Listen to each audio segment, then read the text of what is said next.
18 de marzo de 1314. Una isla en el río Sena, en el corazón de París. Un hombre de unos 70 años está encadenado frente a una pira de leña. Lleva 7 años en prisión. Le han roto el cuerpo con la tortura. Le han arrancado confesiones que él sabe falsas. Hoy le han ofrecido un trato. Cadena perpetua a cambio de silencio. Ha elegido hablar. Frente a los cardenales, frente a la multitud, frente a Notre Dame, se retracta de todo lo que confesó. Proclama que su orden es inocente. Y sabe exactamente lo que eso significa. Este hombre se llamaba Jacques de Molay y lideró la organización más poderosa de la Europa medieval. Tenían cerca de 1000 sedes en todo el continente. Gestionaban el dinero de reyes y papas. Sus caballeros eran los más temidos del campo de batalla. En menos de una década lo perdieron todo. Esta es la historia de los caballeros templarios. Para entender a los templarios hay que entender lo que significó la primera cruzada. En el año 1095, el Papa Urbano II pide a la cristiandad que marche a liberar Jerusalén del Islam. Y marchan. Decenas de miles. Nobles campesinos, familias enteras. Cruzan Europa a pie. Muchos mueren en el camino sin llegar a ver Tierra Santa.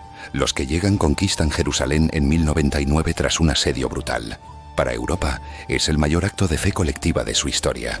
Pero conquistar una ciudad es una cosa. Mantenerla es otra muy distinta. Miles de peregrinos cristianos comienzan a viajar a Tierra Santa. Pero los caminos son una trampa mortal. Bandidos, desierto y cientos de kilómetros sin protección. Hacia 1119, un caballero llamado Hugo de Payns reúne un pequeño grupo de guerreros en Jerusalén.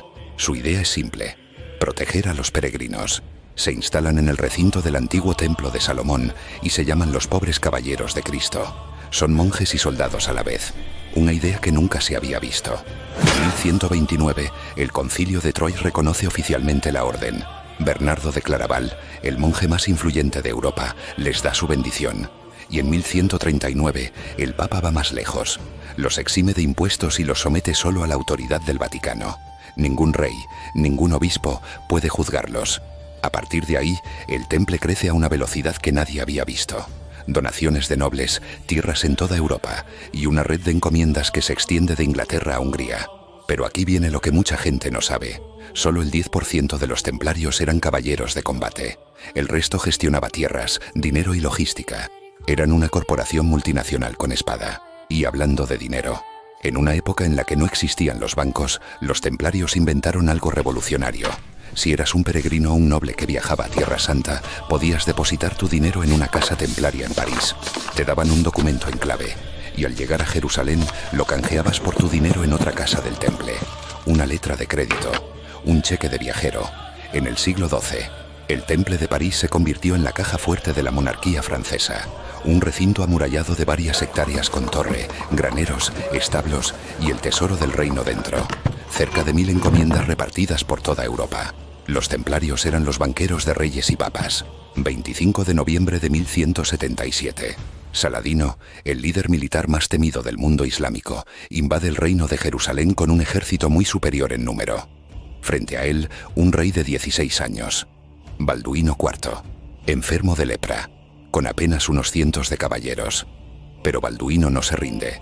Envía un mensaje desesperado a los templarios sitiados en Gaza, y 80 caballeros del temple, bajo su gran maestre Eudes de Saint-Amand, rompen el cerco y cabalgan para unirse al rey. Saladino comete un error fatal. Tan confiado en su superioridad, dispersa su ejército para saquear los pueblos del camino. No espera que un rey adolescente y enfermo le plante cara. Los cruzados interceptan a Saladino en Montgisard.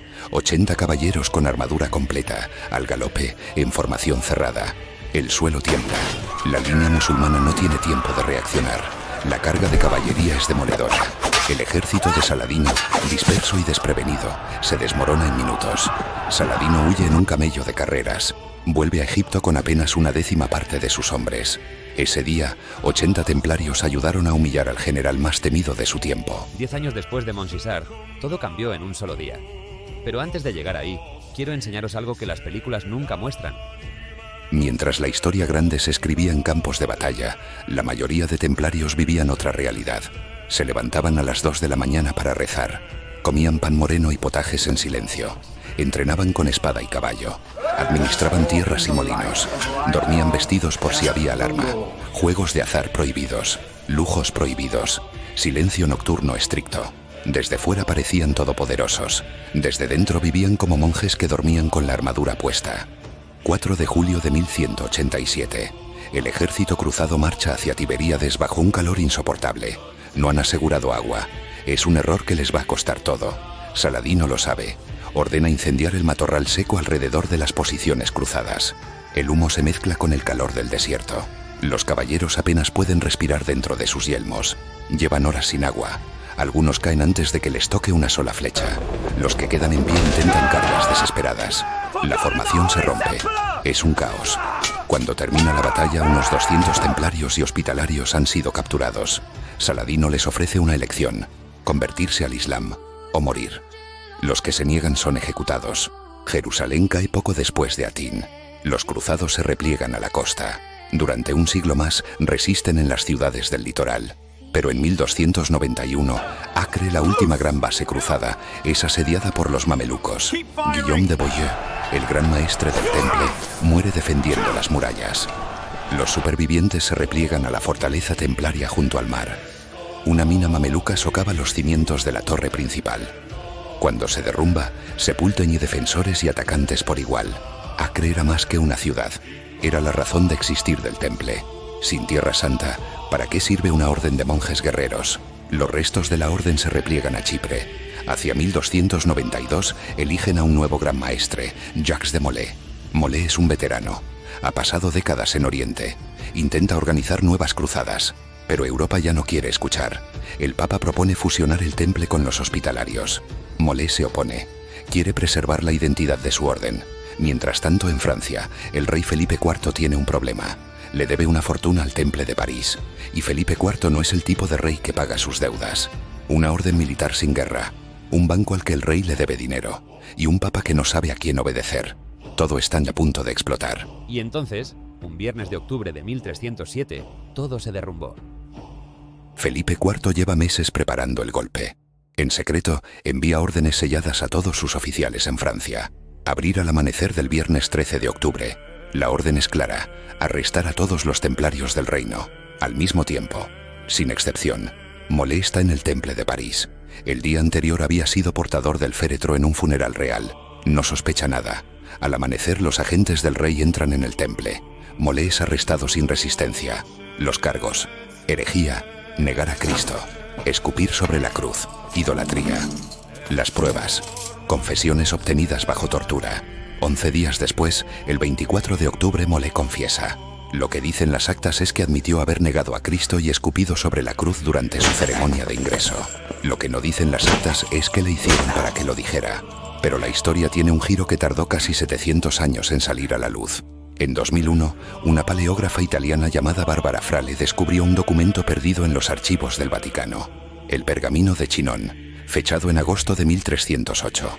El documento muestra que los legados del Papa interrogaron a Molay, que él admitió irregularidades rituales pero negó herejía, y que los legados le dieron la absolución sacramental. El Papa absolvió a Molay y luego dejó que lo quemaran.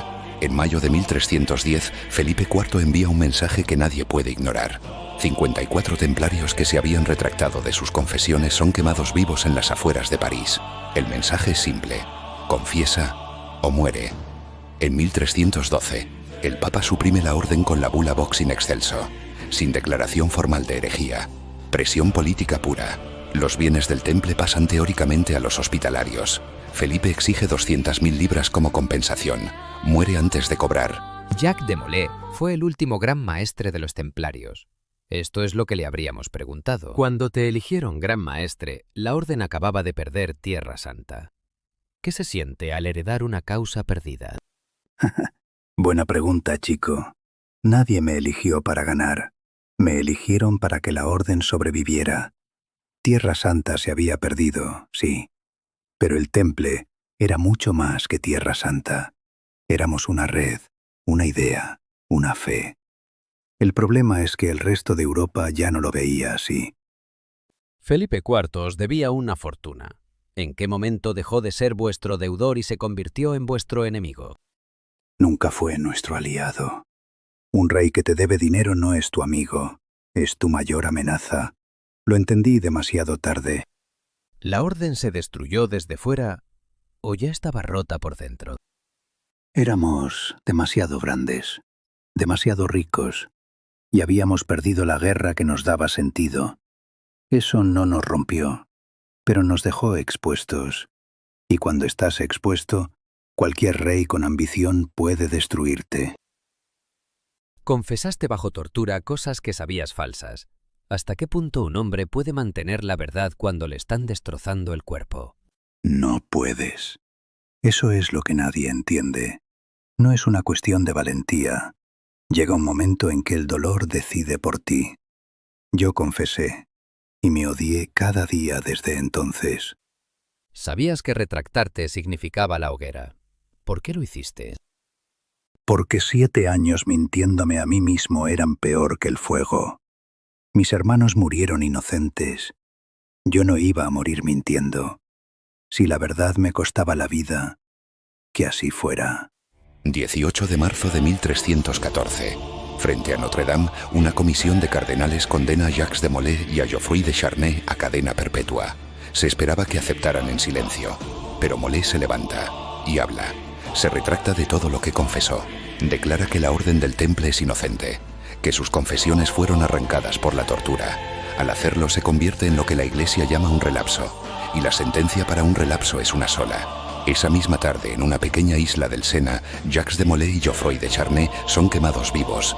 Las crónicas cuentan que Molay afirmó la inocencia de su orden hasta el final, que apeló al juicio de Dios. La leyenda dice que maldijo a Felipe IV y al Papa Clemente V, profetizando que morirían antes de un año. Probablemente es solo una leyenda, pero lo que no es leyenda es esto. Clemente V murió 33 días después. Felipe IV murió en noviembre del mismo año. Y lo que tampoco es leyenda es que un hombre de 70 años, después de 7 años de tortura, eligió la verdad cuando la mentira le habría salvado la vida. La historia de los templarios es una historia de poder, de fe, y de lo que pasa cuando los que tienen el poder deciden que ya no te necesitan. Si os ha gustado este episodio, dejadme en los comentarios qué momento os ha impactado más.